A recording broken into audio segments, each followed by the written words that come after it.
Aldiel Shala. Anubalore Delana. Keep your eyes on the horizon. Gather at the inn. It's safe there. Our hospitality is yours. All guests are welcome here.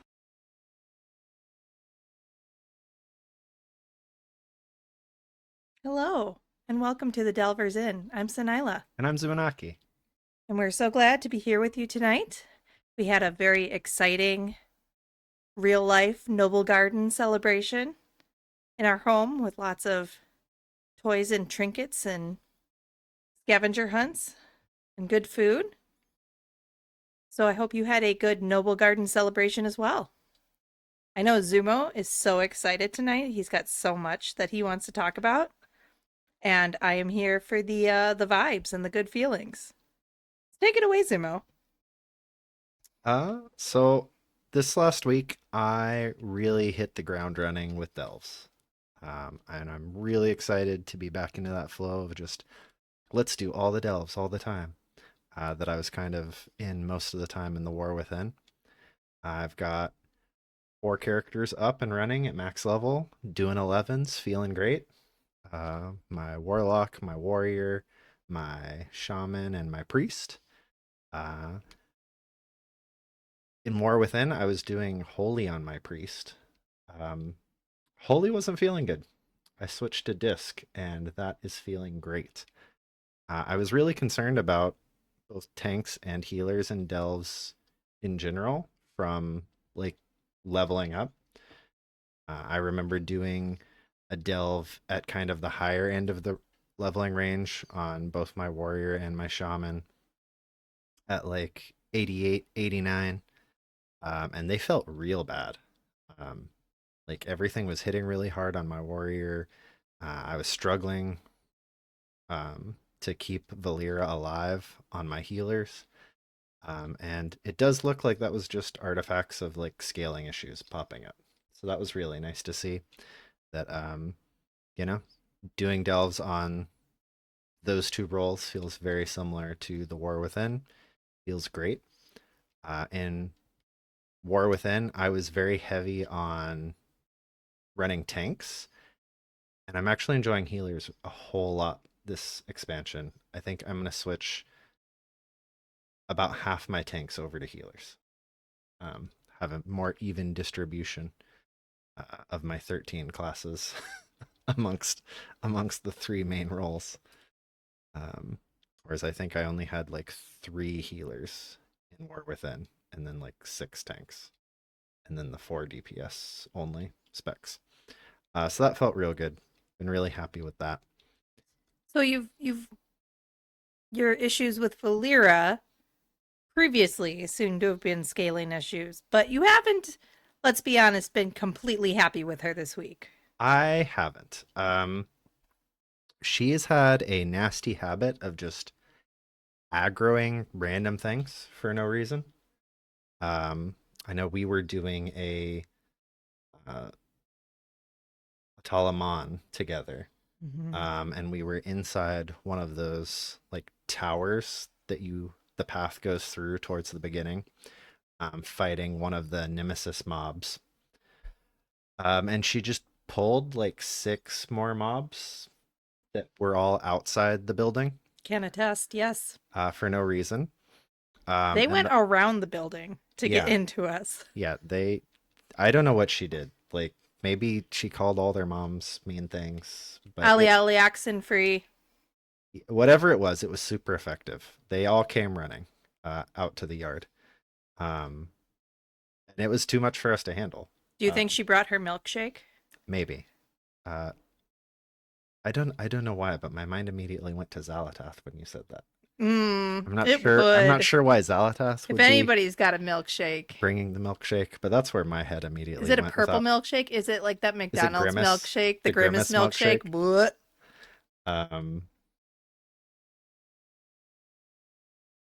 So she aggroed all of these extra mobs, and it was too much for us to handle.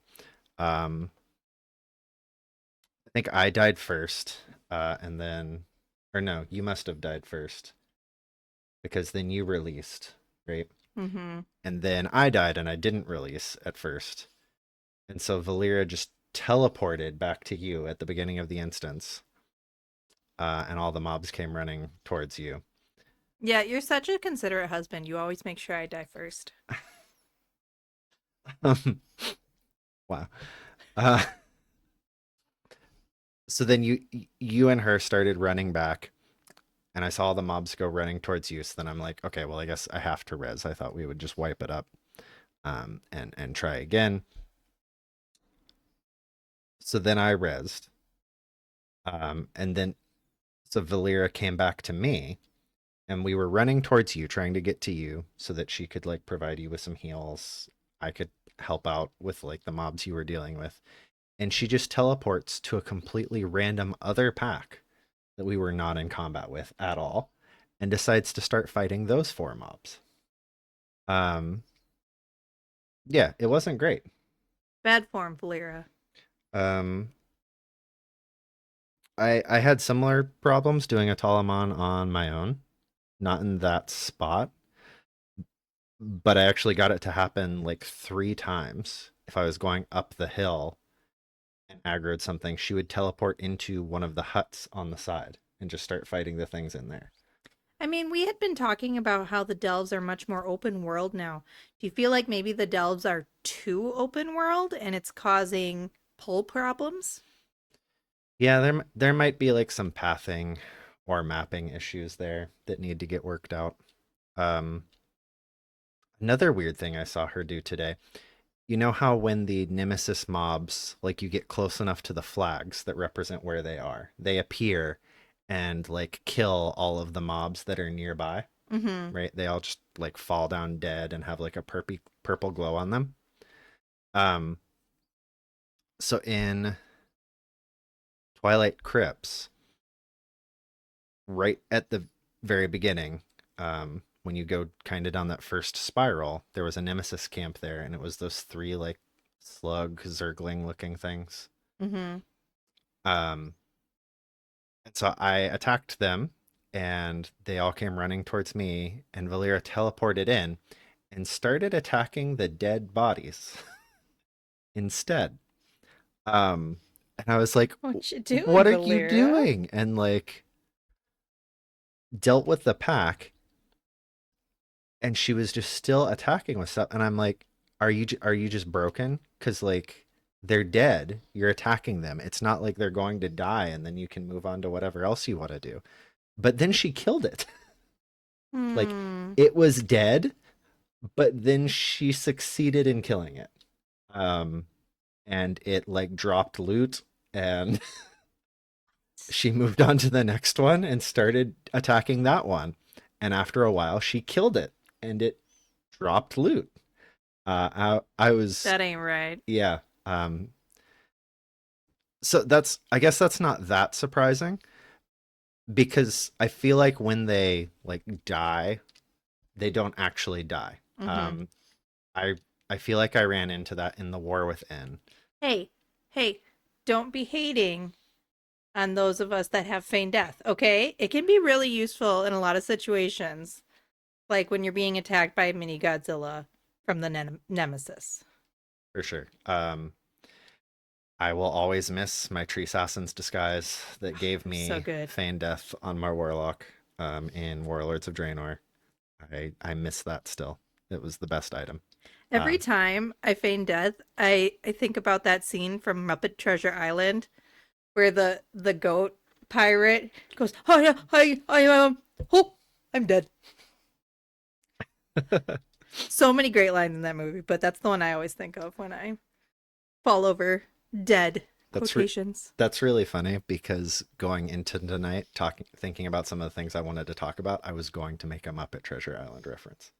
I mean, there's so much good material. And I don't even remember the last time I saw that movie. So that's really funny that both of our minds just randomly decided to go on to the same topic at the same time. Well, roughly the same time. You know, I think my favorite thing about both Muppet Treasure Island and Muppet Christmas Carol is the discussions it generated for decades by the main actors in them. Um, so like when they would do you know, interviews with Tim Curry later, he maintained this bit that he and Miss Piggy had an affair and she was the one that got away.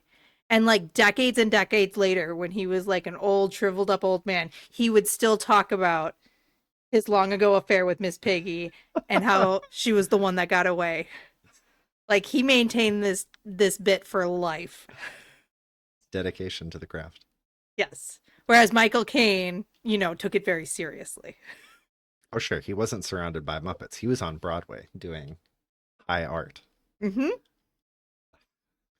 Anyway, that we digress. We will always digress for Muppets. I think I stand by my earlier comments. I still think Valera is an improvement over Bran. I like her better than Bran. But yeah, she definitely has her issues. Oh, I was talking about in War Within, the mobs seemed like they did the same thing. That when they fell down dead from the Nemesis, they weren't actually dead.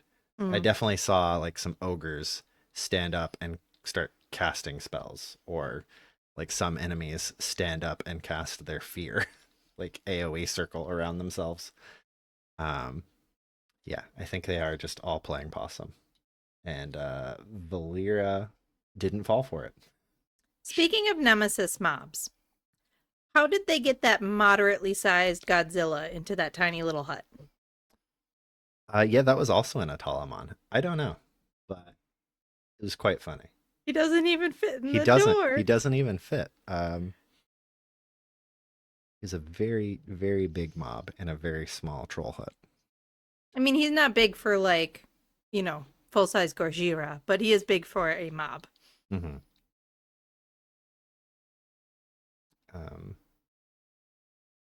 So now I feel bad about talking shade about Valera and feel like I need to talk up all the good things about her. Like I love her Shadow Step ability, where you just aggro something and she immediately teleports in the middle of it and starts AoEing and grabbing all the aggro.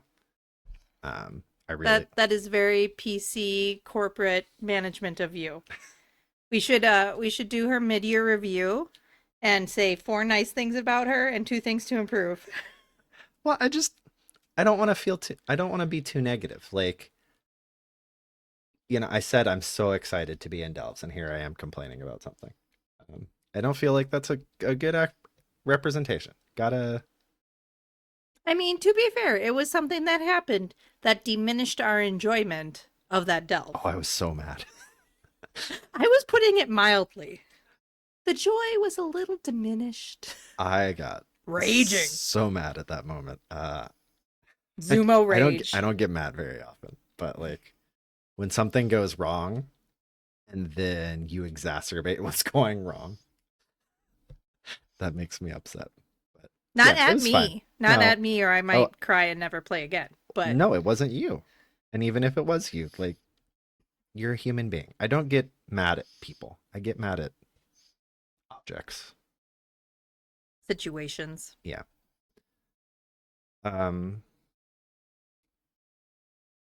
Yeah, so Valera, I love Valera. She's great. I'm excited to have her as my companion for the rest of the expansion. She's got a couple things to work on, like not aggroing random other mobs or attacking dead bodies until they die, which I don't know. Part of me is like, I can't even be mad. Like, that's just impressive. You killed them so hard, they died again. I guess keep her away from me as an undead. Anyway, so I've been hitting the delves hard. I think I started out the week at rank 4 or 5 on the Delver's Journey, and now I am at 10. Mm-hmm. I noticed all the work you put into that. So a lot of the higher journey stuff that I've unlocked, I wanted to kind of run through a little bit. At 5, Zaran, our ethereal buddy that showed up in the last season of The War Within and would sell us trinkets, starts showing back up again. Initially, he'll sell random pieces of gear, so not just limited to trinkets. He'll sell weapons, he'll sell necklaces, pieces of armor. at the champion track for your undercoins. They cost about 2,000 undercoins a piece. When you get to rank 9, he also starts selling hero gear for untainted mana crystals, which is similar to the currency that you could buy things off of him in the War Within. At tier 11, they drop out of the bountiful coffer, from rank 8, 9, 10, and 11. But I think they drop more the higher level. At tier 11, you'll get 45 out of them every single time from your bountiful coffer. They max out. You can only earn up to 250 a week, which means that you're looking at doing 6 delves to get your full 250. And then there is a total cap that you have on your person of 1,000. If you earn max every week, you can save up for 4 weeks. He does rotate his inventory, so it's kind of random, whatever he'll have at the very end of the delve when he shows up. So it's not like you can just know, all right, I've got my 250, I'm going to go in, and for 200 of them, I'm going to buy pants at the end of this delve, because he might just not have pants. But I feel like 4 weeks is a pretty good buffer. Like if you're looking for pants and you're doing 6 or more a week, pretty likely you're going to run into him after 4 weeks and he'll be selling pants at some point. So I like that a lot. I like that that's another source of hero gear. I like that you can kind of target a piece. You know, if you just keep doing it, eventually he'll be selling it. I know at various ends of seasons in the last expansion, I had, folks that were looking for just one more piece to complete their mythic appearance set. And it was almost always bracers for whatever reason, always looking for bracers. And they just never dropped. So I have like quite a few tier sets from the last expansion where I'm just missing bracers. I mean, to be fair, you often can't see the bracers anyway. But Right, then it doesn't, count as a set that you can just easily transmog. Right, which they did fix a little bit, because now you can easily transmog sets that you don't have completed. There's just a little like tick mark when they redid the transmog system to show sets that aren't fully completed. But then that little line, in your collections doesn't. Yes, that hits me right in my soul. I absolutely need it, but it doesn't hit as hard as it used to. Sorry, am I letting reality in with my wiggling? No, speaking of wiggling, this cat is doing nothing but wiggling over here. He just wants to be on TV. No, he just wants all the pets, and he knows I'm trapped here.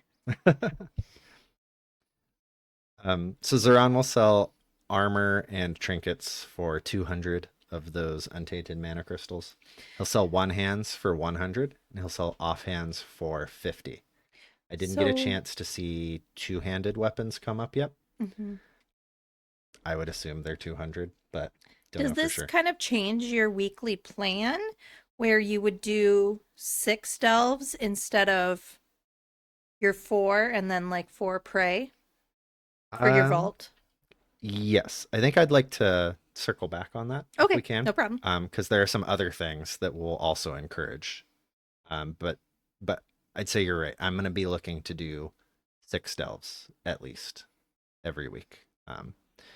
Because that's how many coffer keys you can get, and you'll want to be spending all of those. Or I will want to be spending all of those anyway. Because I will say that the prey has grown on me. Yeah. So I don't mind doing 4. See, I think I'm in kind of the opposite camp. I like doing prey on my warlock, but like on my tanks and healers, it just takes too long. Like that makes sense. And then even if I switch to, my healer's DPS specs, I feel like they're just a lot more fragile than my warlock is. Plus, you're dropping the end of Nightmare Prey drops champion gear, which like on Zumo, I don't need that anymore. And there's no chance to get anything else. Unlike Delves, which at rank 9 in your bountiful chest at the very end, along with dropping these tokens for Zeron, these untainted mana crystals, there's a chance that instead of dropping any mana crystals, it will just drop a heroic piece. Doesn't seem like it's super common. My numbers right now are out of 7 bountiful chests opening. I have gotten 1 piece of heroic gear. So it's not like a super prominent thing. But again, just another thing that I like. I've got another chance to be able to get those pieces that I need. I'm not going to end up in a situation where I'm like, well, there was my last vault of the season. Like, I can't do anything anymore. Or like, oh, there's only 3 more vaults left in the season. It's really unlikely that I'm going to get these 2 pieces that I still need. I really like that we've got kind of these extra chances, as it were. And it is really exciting to go in and be like, oh, here I am with my coffer key. Wonder if I'll get a heroic piece. It's a little bit of that that rush of like, maybe something good will drop. Right? That excitement of when it finally comes out. Sorry, just caught my eye in the chat. Luna's here. I am having a good day, Luna. Hope you are too. I appreciate you showing up and being here. Hi from Sanila and from Merlin as well. So you feel like with the ability to randomly drop better gear, that delves have become, a little bit more exciting, a little bit more of that kind of like raid drop feel. Yeah. Yeah, or mount drop. Whatever thing that you're chasing, you don't expect it to drop, but then, always in the back of your mind, you're like, maybe it'll happen. Maybe it'll happen. And then when it does, you get really excited. It feels real nice. So I love that. I think that's a great new addition. At rank 10, you end up increasing your coffer key shard gains by half. So you don't have to do as much every week to be farming those. That felt great to get. Not having to put in as much time on all my alts. For like killing a rare or doing a world quest, that means instead of getting 50, you're getting 75. For doing those larger things like South Rills Soiree, or the zone specific like quests where you got to do 3 world quests to unlock them, and then you get the bonus quest. Those would, instead of dropping 100, that's 150. So yeah, just a lot quicker kind of going through, especially when I'm looking at, eventually getting my 13 characters all up and running, and not just my 4 that I have right now. I'll take 33% less work. Sounds great. For sure. Gilded stashes start dropping myth crests. In the War Within, you could get 3 of those a week, and they each dropped 7. Now in Midnight, you can get 4 of those caches a week, but they only drop 5. Mm-hmm. So you're looking at running 1 more delve a week if that's all you're looking to do is max out your myth crests, and you're getting 1 less crest out of the process.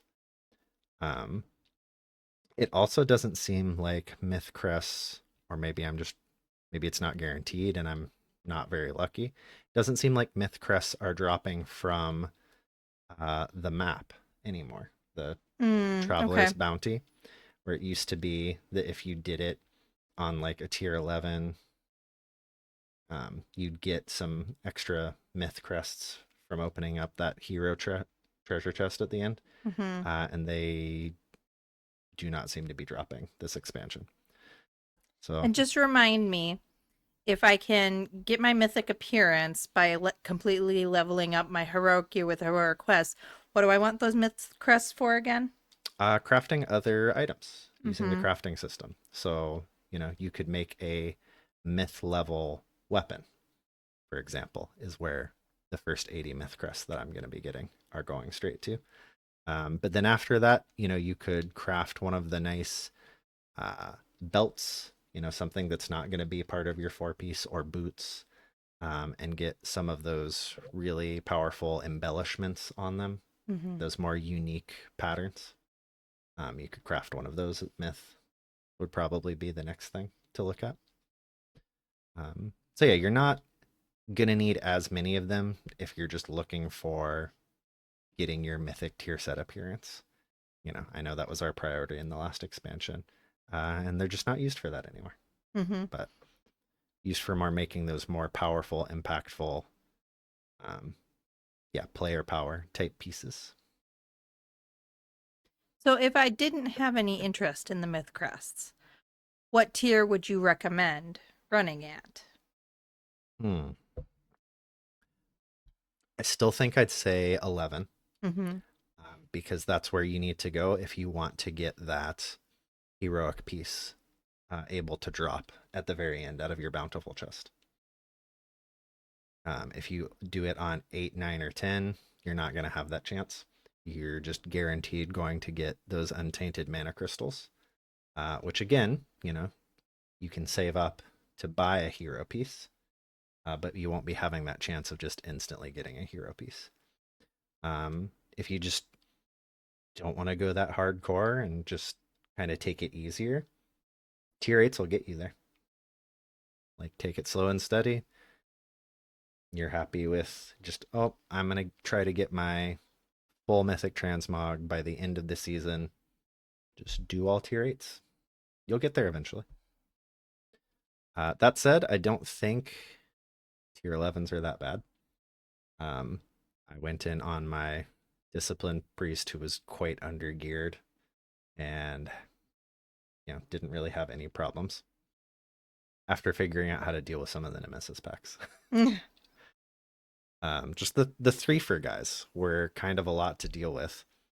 They were doing a lot of damage to Valeera, and like it seemed like she'd always lose aggro on at least one, and they'd come attack me. I was like, I'm just gonna mind control one of those, and now I have an elite like Zergling Slug or Heron dog thing. No, they're not. They're the Void ones that look very similar to the Heron dogs. The void puppies, Yeah. demodogs. Now I have one of those fighting for me against the other 2, and then that just trivializes those nemesis fights. If you're a priest, you can do that. Crowd control, what's that? Yeah, right. Well, like, normal crowd control doesn't seem to work real good because of my previous comment about Valeera just instantly shadow stepping in and AoEing. It's like on my shaman, if I wanted to hex one of them, that would work fine until I then followed it up by attacking one of the other ones, and then Valeera shadow steps in, AoEs, breaks my hex, and we're fighting all 3 of them anyway. Yeah. So mind control is specifically powerful because it turns it friendly, and then she can't break it, she can't hurt it, and it's fighting alongside you for quite a while. That's good. What else gets unlocked through the journey? Your sanctified flag, which is kind of like the replacement for your portals that would show up in season 3 of The War Within. If you find the glowy flag, you get some extra marl, some extra undercoin, and then there's a chance that a nemesis mob will pop up. And then if you fight it, you instead get a grand sanctified spoil, which is the exact same stuff but slightly more of it. So a little underwhelming there, in my opinion.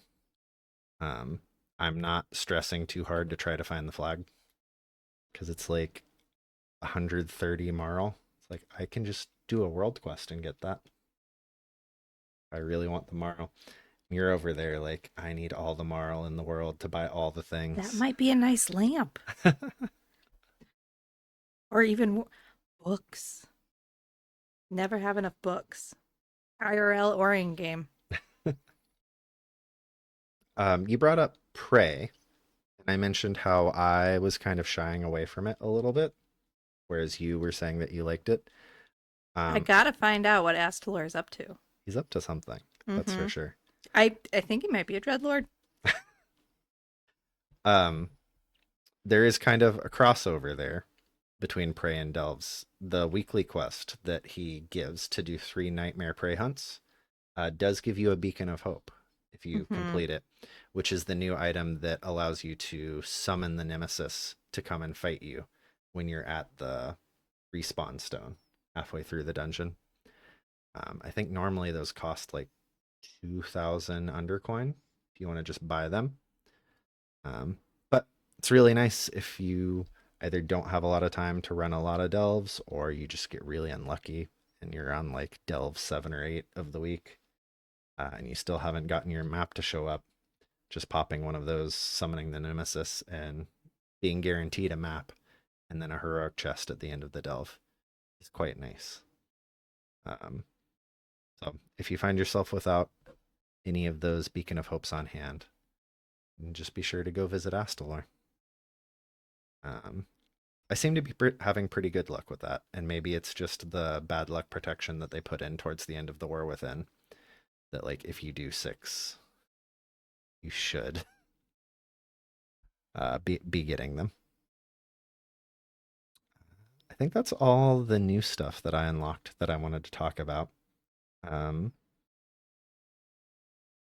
Initially, we talked about which delves we kind of liked the most. Has that changed for you at all as you've gotten a little deeper in the season? No, I am loyal to my Fungarian grunge pit. Always number 1 in my heart. And despite your extreme dislike, I love shifting mirrors around. It reminds me a lot of puzzle games.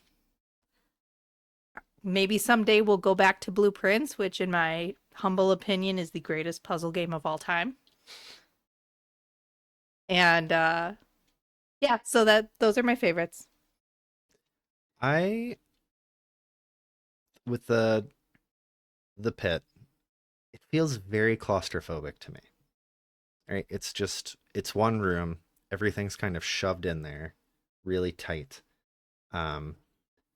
Like especially I walk in and there's 4 nemesis mobs and it seems like they're like nemesis mob, regular mob, nemesis mob, regular mob, like very, very close together, tightly packed in. And then Conveniently located, like the town of Bolaris in BFA. Unlike, the Horde capital, that you definitely remember the name of. Zul Zoltazar. Dazan. Zul'Dazar. Is that the zone or the town? See, now I'm not sure. Oh, It's Dazar'alor Dazar. is the town, right? Because that's Right. the name of the raid. Well, because I tried not to be there because it was so annoying to fly around. Yeah, there we go. Zuldazar's the zone. Dazar'alor's the city. I guess it's not fair to. And it's kind call of it a it's town. actually kind of similarly situated because it's kind of got like those 3 levels going out in kind of concentric, not a perfect circle, right? But that idea where it's almost like a stadium, obviously, because it's a gladiator pit, right? So of course it's going to be set up like a stadium. But the best part is, if you want to skip around to like little certain parts of the next level, you bounce on one of those mushrooms. You just, Super Mario it, boing, boing, boing, where you need to go. Yeah, It's so great. It feels a little. It always feels a little uncontrolled to me because, like the Fungarians, when you get them down low on health, like they always start running away, and then that causes chaos. Or like in different parts of the scenarios, like they'll just rush into the arena. Oh, I love like when they have it set up during a part of the delve where you kind of have to defend the center. And so it's like you back to back with all the little Fungarian guys, and they're just people coming at you from 360 degrees, and you're like fighting the pit. So great. It's the best. It's not the worst, but it's a little cramped. I do kind of like the more, hey, let's go on an adventure and like explore through a dungeon type delves like we had in the War Within. I think my favorite is Twilight Crypts, where you got to go in and you have all the switches to like undo the spear doors and you're kind of going through that labyrinth, unlocking it as you go. Something about that I just find very satisfying. My least favorite delve, for a very specific reason, is the little cleft of memories. What's it called? In the Harroneer Zone. Is it not cleft? It's something of memories. Yeah, Rift of Memories. It is a canyon of memories. But they have that treasure up on that log that you have to platform to get. And I still, like, every time I go into that delve, I try for it, fail, get mad, and, like, move on. Like, I will probably never get that treasure. And for that reason, it is my least favorite delve. Gulf of memory. Gulf. It's not really a body of water, though, so I feel like a rift or a cleft would be more appropriate, but this isn't geography class, I understand. That one's kind of weird to me because, like, half the time what you're fighting is real stuff, and half the time it's just paint memory creatures. Mhm. That just seems weird to me. I mean, the premise is kind of cool, but Half the time you're just running in there, like, screaming and flailing around, and, like, somebody else watching would be like, are they okay? Just, like, casting spells at the darkness. anything that requires me to platform is just an insta-fail. Hey, you did pretty good at the what was that? The Endeavor that had you, like, turned into an ethereal cat jumping around on That's stuff. different. That's for housing decor. This is very serious stuff. You did good at that platforming, though.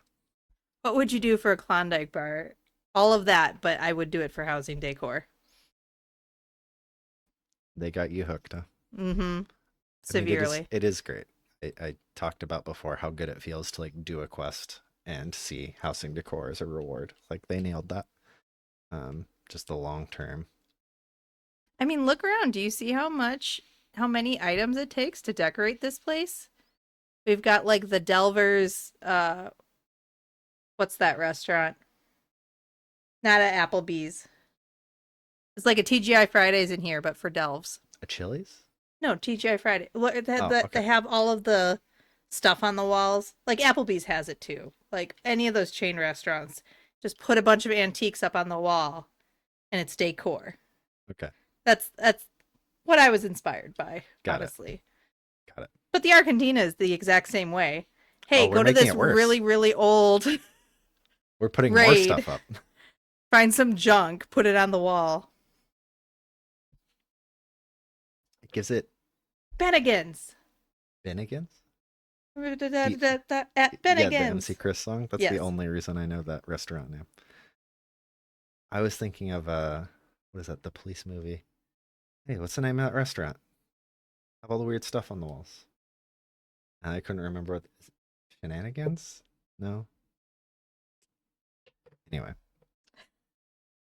All of Any- them do, though, really. All of them have stuff on the walls. anything else you want to talk about for Delphs? No, I'm good. Are we ready to talk about the thing? Yeah, let's talk about the thing. So the thing we didn't talk about last week because we got spoiled was the cinematic to the new raid. And we had talked last week about the slight issues we have with story mode, that it comes out a week later, when we really don't feel like that is necessary. Like it's not really value added to make people who are going to just do story mode wait another week.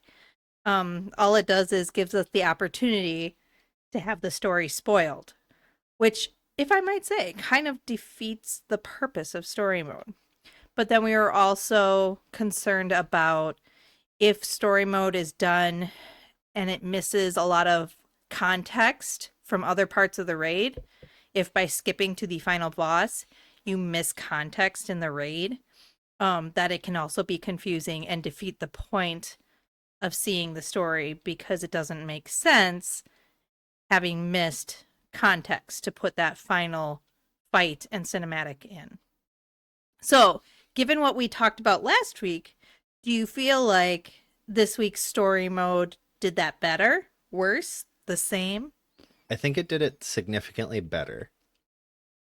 But that said, well, it's not really an issue with story mode. It's an issue with the cinematic itself. I feel like there's a disjoint. Um, it seems like somebody just cut out like 1 or 2 minutes of things that are happening between killing the final boss and the cutscene playing. Like they don't mesh up together. Like, it seems like there's a little bit that is missing between the two. Right, because you kill the chandelier and then suddenly Xalatath is there, right? Right. We got spoiled, or you got spoiled, and so then I just went ahead and watched the cinematic on YouTube as well. And so it starts off with Xalatath talking to Verisa and Eretor, and Lura, the Dark Nehru that got ripped out of Aleria, is nowhere to be seen in the cinematic. I'm like, okay, what happened? When did Xalatath show up? And where did Lura go? And why are Verisa and Eretor just alone and in danger of dying from Xalatath? And nothing actually explains that. Like, you just kill Lura and then the cinematic plays. Well, to be fair, I thought that there would be something in the stun fight. everybody before the fight, right? She's like, I stun you, Eretor. You're a sad little mama's boy. And I stun you, Verisa. You're just like the youngest sister that nobody liked. Mm-hmm. Like, if the Windrunner sisters were the Schuyler sisters from Hamilton, Verisa would be Peggy. I understood that reference. I'm just saying that is very much the dynamic there, that the chandelier is calling out, and classic void energy, like call out everybody's insecurities, and then she's like, and as for the rest of you champion people, also I like how they thanked us. thank you for making all this possible. Yeah, that was really kind of them. Like, thank you, Lura. It's nice to be recognized. You say that like, oh no, they ripped Lura out of Illyria. It's so bad. I'm like, well, to be fair, Illyria ripped her in first. Mm-hmm. Which, everybody was on Illidan's side when the Nehru was trying to suck his energy out. I guess my concern with Laura getting ripped out of Aleria was that it was more literal. Xalatath did it with a knife and like carved open her back to do it. Xalatath does have an affinity with knife. Mm-hmm. Whereas when Illyria like consumed Lura, she more just like went Kirby and gobbled it up. Didn't like cut it into pieces and sprinkle it on her cereal or something. It's a little more violent coming out than going in.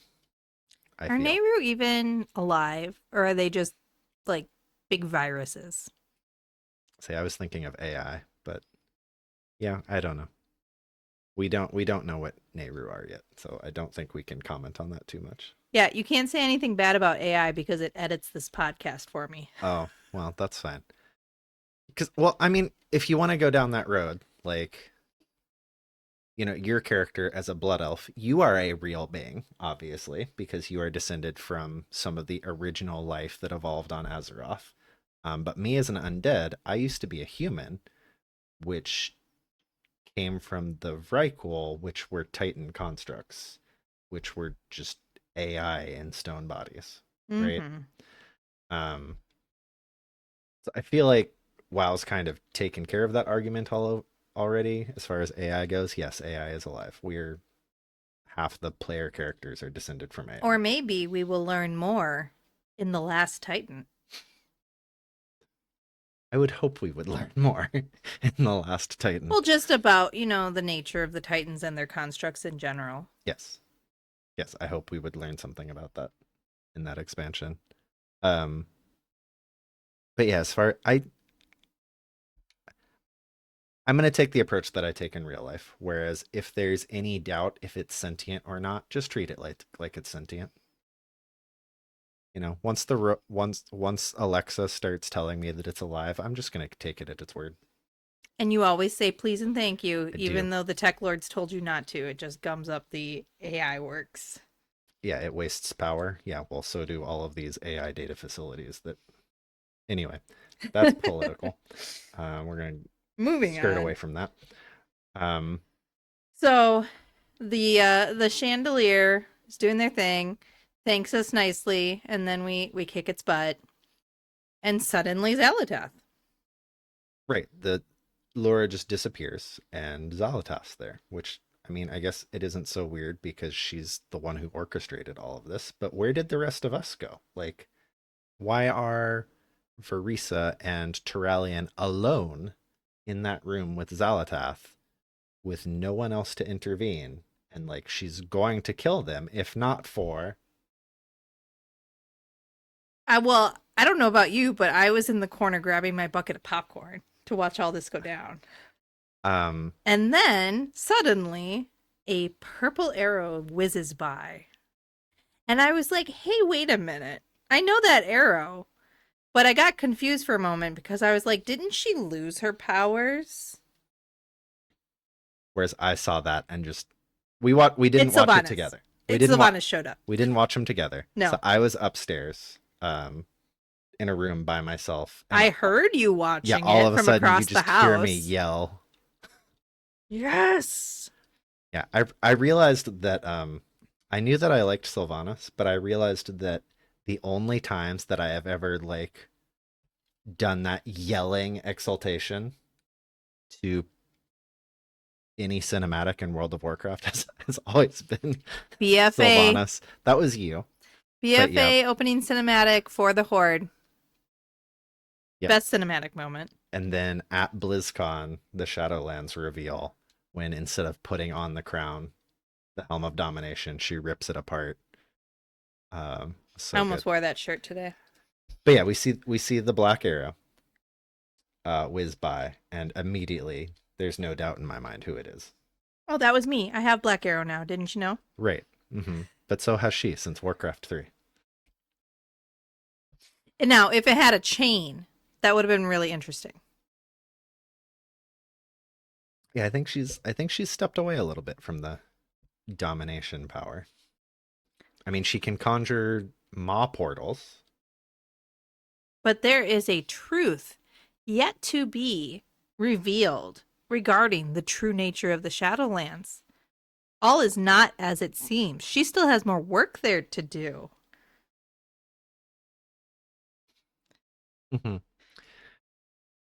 I'm sure that is a very interesting story thread that will not just be dropped.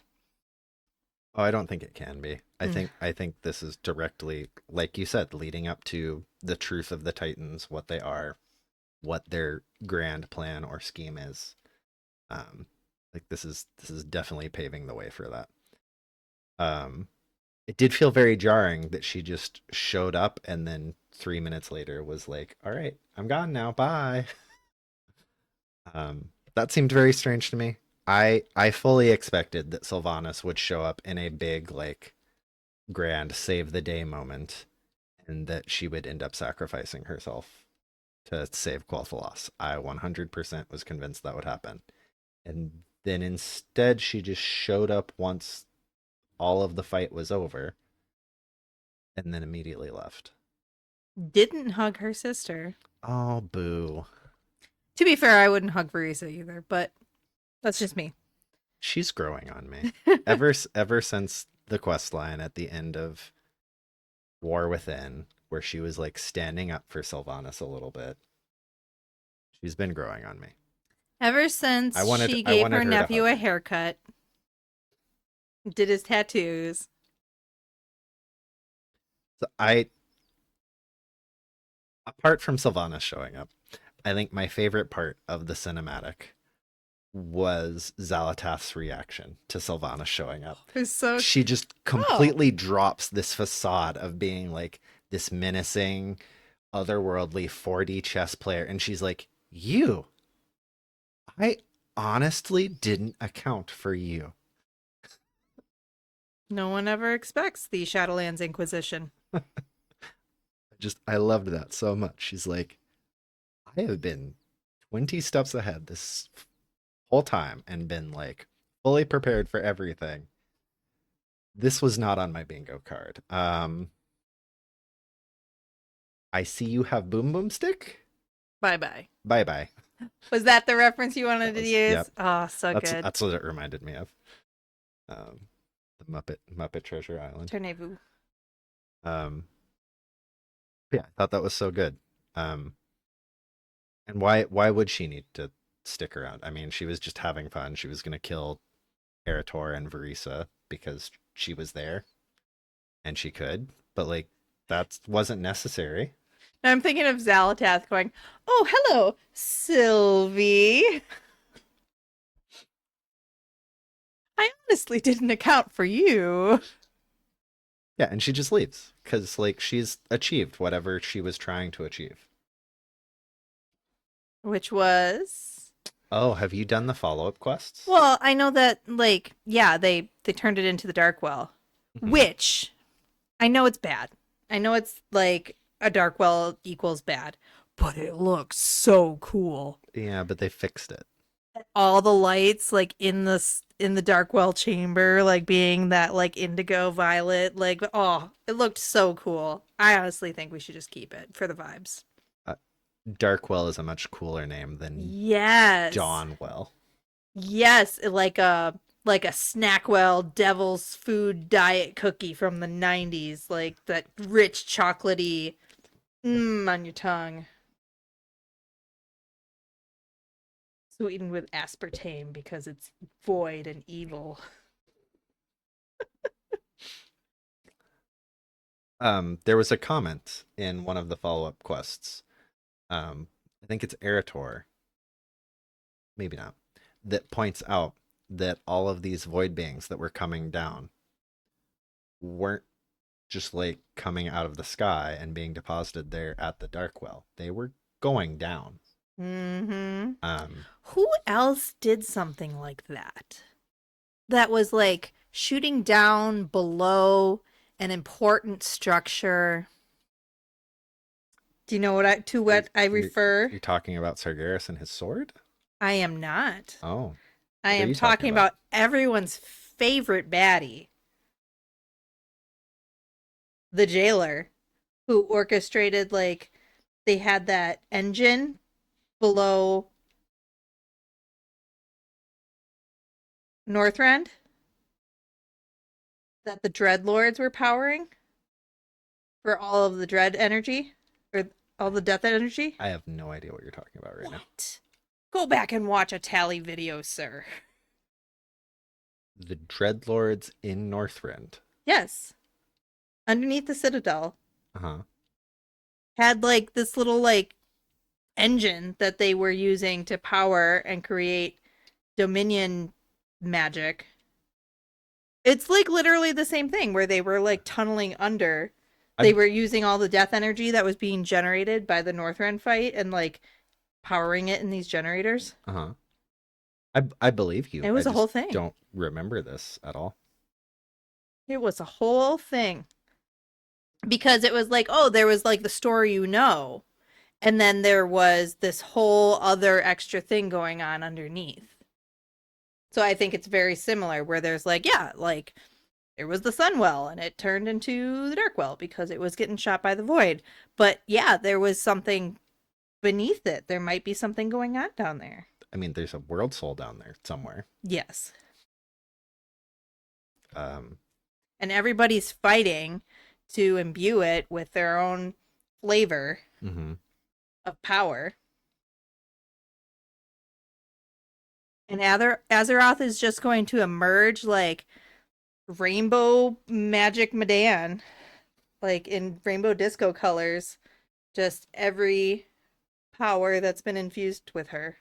Surely she'll be that like yellow and blue that all of the Azerite was, that all of the memories are. No, that'll just be her chainmail bikini. Will be in that. But then the rest of her will be like rainbow opalescent. Okay. She'll have an Azerite chainmail bikini. I just think it would be cool. There was a chainmail bikini on the trading post. They're coming back into fashion. Yeah, didn't they follow it up with another one? I feel like they had the original one, and then recently they put up a recolor of it. Yes, but there Okay. like there's different configurations of it. Yeah, it's cool again. So what's your verdict on the March on Keldanos cinematic? Are you a fan? Are you not a fan? Do you think they did a good job? Do you think story mode went better this time around? Yeah, I think it was okay. It wasn't the best in-game cinematic of all time. It's nowhere close to the best cinematic of all time. It had some of the excitement of, a and anytime Zalatas floating in the air and just bantering with people, like, eat it up with a spoon, right? So it had its moments. It was okay. I think it just left me kind of lost with like what was the besides being cool and funny, like always excited for Sylvanas to show up. It just gave me kind of a Raiders of the Lost Ark kind of vibe. Like, what was the point of all of that? It would have all been exactly the same if we hadn't been there at all. Yeah, well, I mean, apparently Zalatath would have killed Eretor and Varisa while the entire raid just watches. Do we know But that? I mean, she was taunting them. But whenever we think we know what Zalatas's gonna do, she does something else. You know? Can't really ever know her true intentions. She's just a sad, lost little voidy gnome baby at heart. I forgot she was a gnome baby. That's 2.5D cinematic gave me big Guardians of the Galaxy vibes. Yes. That's what Nebula what it's made me think and what's her face? of. I don't know who what's her face is. His girlfriend has green skin. Gamora. Oh, I was thinking of Thor, and I'm like, Thor's girlfriend does not have green skin. No. Quill's girlfriend. Yeah, okay. Yeah, Gotcha. like those two, like, going to their planet and like kind of scooping them up and Oh, because you said Guardians of the Galaxy, but it made me think of Thor Ragnarok. mm, Sorry, I don't know how my brain just erased what you actually said and replaced it with what I thought. But yeah, it makes me think of Love. oh, love. That scene with Zalatath makes me think of Love. Just dying there, starving in her father's arms. Nope, we're not. Nope. Trigger warning. Sorry. Well, I mean, he goes to some pretty long lengths and he brings her back. No, I meant like, having this big catastrophic genocidal event happening to your planet, which scoops you up into this, be a part of this force that is continuing to perpetuate it. So even though you had this trauma of something that happened to you, happened to your family, happened to your planet, you become a part of it. And that kind of warping of your trauma into being complicit and actively participating in this movement that is continuing to destroy huge parts of the galaxy. The one thing that hit me kind of strange in the cinematic, Sylvanas is talking to Zalatath, and she says, "Death comes for all, even your wretched kind, Zalatath." Zalatath was a mortal. Is She it was just that she's immortal. So is she talking to Zalatath's people, like original mortal people, or is she talking to like the void beings? right? Has Zalatath ascended beyond being considered a mortal anymore? Much like, we know that some mortals have become demons. Mm-hmm. Um, the elves at one point weren't mortals anymore. It just kind of struck me as an odd line.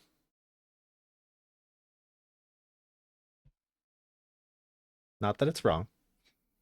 Yeah, do you think they're playing with fire? Like bringing back Sylvanas and introducing Shadowlands ideas? Do you think there were story threads there that they needed to tell earlier and they were just scared to because the response to it was so bad? Or do you think Chris Metzen is kind of like fixing some of those story holes? Because the only reason Sylvanas is still alive is because they backed themselves into a corner with the story, and then corporate said you are not going to kill this very popular character. So that's why her story felt shoehorned. It felt like almost retconned, like they had to fix it, which they shouldn't have even gone down that path in the first place of making yet another Horde villain. But now that they have, they did the best they could. They fixed the story the best they could. People still... Do you think people are, like, looking back at Shadowlands better yet? Or is it still just considered bad, bad, bad? Anytime I hear people talk about Shadowlands, they still call it the worst expansion of all time. No. Which I don't think is fair. No, it's clearly WoD. I would agree with you. Like say what you want about Shadowlands. I never like scratched my head out of confusion because too much story was cut out. Like I think you can really make the point that a lot of story was cut out of Shadowlands. Mm-hmm. like, But it wasn't as obvious. It really as WoD feels was. like Anduin would have been the end boss of like a raid all on its own instead of jammed into I forgot the name of that raid. The one in Korthia. The one I didn't do. The Tower of Domination raid. Mm-hmm. Whatever it was called. Yeah, it seemed like Anduin was originally planned to be his own thing. And it does feel like some stories missing there. But in WoD, there was story missing to where like even the leveling story didn't make sense. What with gosh, what's his name? Doomhammer. Like just some of his lines and dialogue, just there was a lot of context missing there. Mm-hmm. I would agree that Shadowlands is not literally the worst expansion. But that's what I hear a lot of other people saying. So do you think they're playing with fire? Like, it almost felt like we have to bring back Sylvanas, but we're kind of scared to. So she's just going to make an appearance and kind of say hi and move along. Well, yeah, but you're just kicking that can down the road. Like, eventually she's if not making it even worse, because eventually she's going to come back and she's going to be a big thing, do a big thing. Like, this is a big thing that she's talking about. Like, they're cosmic level secrets that we don't know about that she's working to unearth. Like, that is a big level of involvement for her, for whatever story's coming out. I was convinced that they were just going to put what I considered a really neat bow on the entire Sylvanas story, that she would have a wrapping bow or a weapon bow? A wrapping bow, wrapping up the story of Sylvanas once and for all in a way that would appease both fans of Sylvanas and haters of Sylvanas. It's a tall order. I think it would have worked though, which is why I expected it to happen. I was fully on board with the idea that she would come back, be heavily involved in a big major turning point moment of this story of the attack on Quel'Thalas. That she would have gotten her big hero moment like Varian. If only a Horde member could get a big hero moment. Step in, save the day, sacrifice herself, but save the city. she would have been dead. So everybody that hates Sylvanas and wishes that she weren't in the story anymore would have been happy, I think. I'm not one of those people, so I can't talk like maybe happy is a strong word. Mm-hmm. But they would have been like, "Oh my God, thank goodness, finally she's gone." The No people one's that ever love really gone. Sylvanas, which I can speak to, I think would have been happy. Like she wouldn't have gotten her redemption. It wouldn't have magically made all of the bad stuff that she did okay.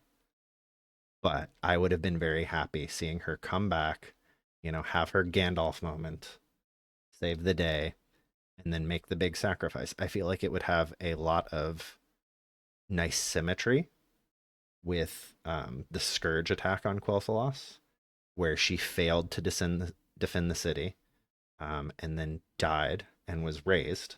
Yeah, because she like slid in on her knees right into a melee attack. She was trying to save a little girl. So this time she would have successfully defended the city, died, and then not been brought back, just finally allowed to rest. Well, she's going back to the Shadowlands either way, right? I don't know. I don't know either. I don't know if she would. Or if she tried to go to somewhere else. But I feel like there would have been some nice symmetry there. And I feel like that would have wrapped up her story in a way that made pretty much everybody as happy as you possibly can when talking about Sylvanas now. It can. I feel like we're not going to get Quel'Thalas sacked again. I feel like that was... maybe I'm wrong. That would feel kind of strange if Quel'Thalas came under attack again within this expansion. So I feel like all the people that hate Sylvanas and just don't ever want to see Sylvanas again are probably pretty upset right now. And like I really like Sylvanas, but I'm not really thrilled with it.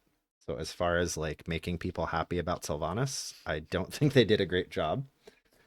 And they just kicked the can down the road and have kind of implied that she's going to be a very important central figure at some point in the future, which that I'm happy about. Mm-hmm. Do you want to hear my not well thought out at all theory about what is wrong with the Shadowlands? No. Does it require more refinement? We're 10 minutes over. Well, you also wanted to talk about all the upcoming content. Okay, yep. We don't have time. You're going to have to wait. All right. I'll go quickly. I did want to talk about patch 12.0.5 because it is coming in a week and a half. It was announced that it will be releasing on the 21st of April. That's not this coming Tuesday, but the one after that. Getting some content. Not a ton of content, but it's a half patch. I feel like it's about what you expect from it. First off, we've got Void Assaults. So our fun, perennial, oh no, the zones are under attack. Go there and fill up a bar style thing. You'll have Void Strikes, which are small little local incursions. You fill the bar, and as soon as you're done, a new one opens somewhere else. You keep doing that until you've done enough to spawn a Void Incursion, which is a larger, more involved event with, like, I'm assuming, like we've seen in the past, like a raid boss or a more involved, like, elite that you need a lot of people to come and gang up against. Separate from that, we'll have Ritual Sites, which is instanced content that is for 1 to 5 players, so small instance content. It comes with tiers of scaling difficulty and will count towards the world content row of the Great Vault. So another thing alongside Delves and Prey. All of these will drop a currency called Field Accolades that it just said you'll be able to use to purchase champion and heroic gear. So not sure if that implies that we'll be getting different levels of Field Accolades or that like champion will just cost a lot less than the heroic gear. Unclear. How do you feel about a new thing out in the world to do to fill up your Great Vault. Seems unnecessary, but I feel like it's probably good for people that. So we're pretty all in Delves, right? I think Blizzard has done a good job of building up Delves as like this third pillar of end game content progression, on par with Mythic Plus and rating. But I'm sure there are still people that don't participate in any of those kind of like end game things. So I'm thinking back to me like in Dragonflight, where I'm just trying to get some tier appearances. I'm going to do LFR, and then during the 0.5 patch, they're going to introduce a thing that's going to allow me to upgrade my LFR tier colors to like normal, or maybe even heroic tier colors. And then I'll be able to unlock those sets. I feel like this really still reaches out to those people that never moved on to Delves like we did, but are still doing that more like casual open world kind of stuff. Yeah, I agree that it's probably not strictly for us. We are finally going to finish helping Decimus with his construction project. That I'm like, why am I doing this every week? But we'll finally finish building the Void Forge for him. That'll allow us to get a drop from Raids, Mythic Plus, Bountiful Delves, Nightmare Mode Prey, and turn it into powerful equipment, whatever that means. So kind of another path to get maybe some hero gear. Keep helping him build more stuff, you'll be able to make the Ascendant Nilhammer, which is a silly name. That'll let you further upgrade weapons and trinkets only. That seems like, we were talking about making myth track weapons. It seems like along that line. They're adding decor duels, which is hide and seek, but with decor. Be under the PvP tab, which, yeah, I guess hide and seek is PvP. It'll give a mount, toys, and decor. I guess you'll be doing some decor duels. no. You don't even know what the decor is. What if you have to have it? I love transmog, but I don't do the transmog events. And then finally, adding Abyss Anglers, which I was interested / happy to see. If you go out in Zul'Aman, I don't remember why I was in this area, but I found a little dock with like 2 trolls hanging out, and they were called the Abyss Anglers. I'm like, oh, can I like do some fishing stuff with you guys? And there was nothing there. No, you're not cool enough. Yep, not cool enough until the 0.05 patch drops, and then I am the coolest. It seems like Dave the Diver Simulator, which seems like it can be cool. Put on your little diving suit, go down in the water, and hunt the big fish that are deep down there. There's a line in there, team up to spear as many as you can. Sounds like something that you'll be able to do in a group. If we're teaming up, you go do some abyss angling with me. Go do some fishing. Okay, that sounds a lot like Dragonflight when we were spearing the Lunkers. lunkers. Mm-hmm. Except this time we'll be under the water instead of on the shore throwing spears at them. Mm-hmm. Is it gonna work better? I hope so. I'm optimistic. I like fishing. And this just gives cosmetic rewards. This is just for fun. And transmog. So it does have like a reward system with itself where you make your diving and fishing gear better. So that seems cool to me. Just a little self-contained, fun little side project with cosmetic rewards. I think that's probably the thing that I'm most excited about. Yeah, Coming because to you hit all the content really hard at the beginning of the expansion. Like, you don't have time to stop and do some fishing, where I'm like putzing along, fishing along the way. And then suddenly, endgame, you're like this master angler. And I'm like, how did you even do that? You never even like threw your pole out. I like fishing. Yeah, but like I just all do at once. Just do it when you're not watching. Clearly. Does that feel fast to you? That we're already at the 0.05 patch? You're not allowed a to week say and a half? that. You're No. not allowed to say that content's coming too fast because then we might have the opposite problem. If you're going to say things like that, you have to put a disclaimer. These views are entirely my own and should not be taken by any Blizzard employee as an endorsement of long content droughts. Okay, So all I of will. that said, disclaimer applied. I actually don't feel like it's too fast, because in previous expansions where I may or may not have felt that way, but would never say it out loud, it was because I didn't feel like I had kept up with my gearing, kept up with the story, kept up with all of the other things that were happening, and I do feel like I'm keeping up in this expansion. So it doesn't feel too fast for me. Once, we're a couple weeks in and we kind of start to establish our routine, I feel like as soon as you're kind of like a few weeks into that routine is the ideal time to toss something else in so it doesn't get stale, so it doesn't get boring. So, well done, good pacing. I'm all for it.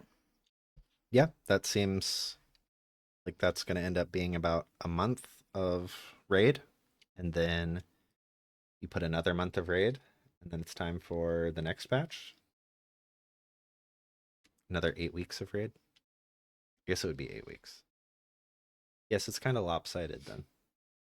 But with them working on 3 expansions at once, it does make sense that the pacing would be a little bit faster. Just hopefully they're not shooting themselves in the foot by getting to content they're not ready for.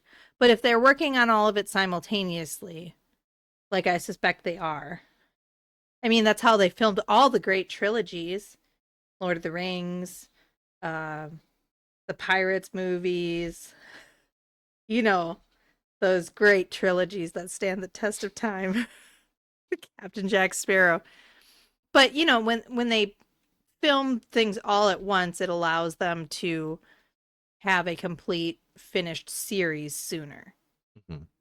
And so that's a really interesting approach they took with the story arc.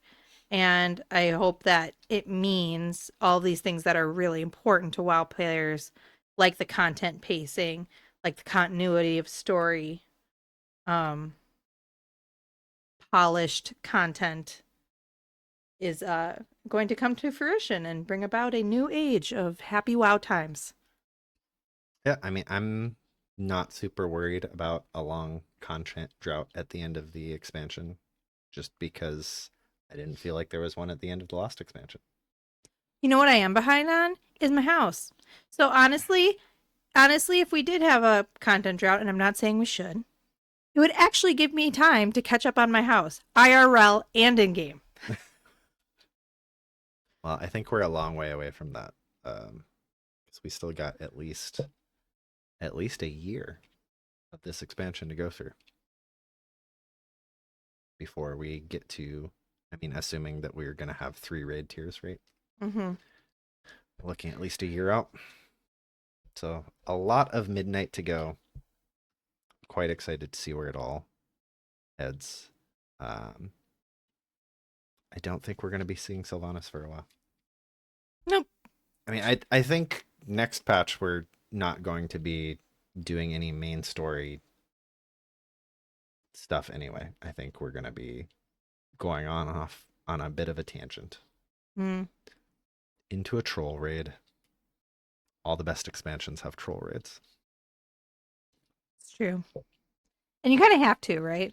Like, the Amani are right there. Love a good troll raid. So excited. They're right there. It's obviously going to happen. Yeah, I mean, that island is... They didn't leave us on a cliffhanger. They left us on a bridge hanger. Oh, they did. It's a good bridge, too. Bridge to nowhere. Mm-hmm. Those bridges are super cool.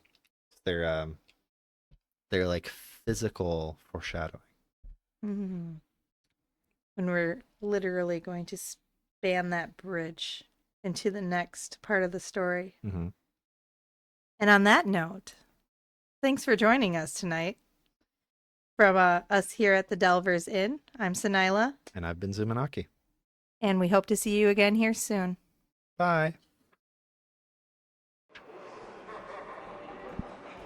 Check in again soon. Thank you for your visit. Until next time.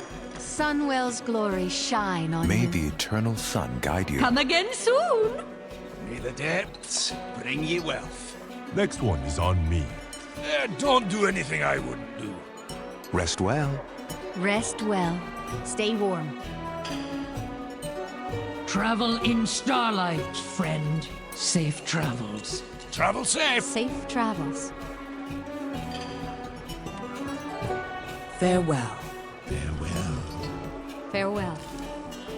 Farewell.